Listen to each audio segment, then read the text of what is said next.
இடத்துக்கு திரும்ப வந்ததே. கோஹனுக்காகவும் மத்தவங்களுக்காகவும் பழி வாங்கலன்னா நம்ம சண்டை போடுறதுல அர்த்தம் வைக்கல.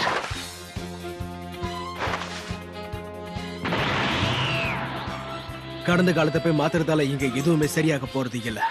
ஆனா தயவு செஞ்சு நீ கொஞ்சம் ஜாக்கிரதையா இரு. உனக்கு ஏதாவது ஆச்சுன்னா என்னால தாங்கிக்க முடியாது.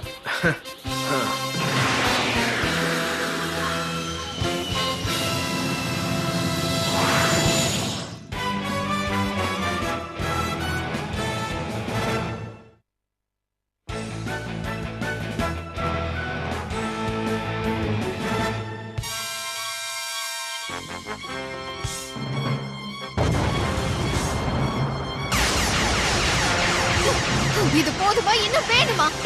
குழந்தை மாதிரி இருக்கியே. வீடியோ கேம்ல தோத்ததால இந்த மாதிரியே முட்டாள்தனமா நடந்துப்பாங்க. நீ புத்திசாலி தான் ஒத்துக்கிறேன், ஆனா உன் வேலையை மட்டும் பாக்குறியா?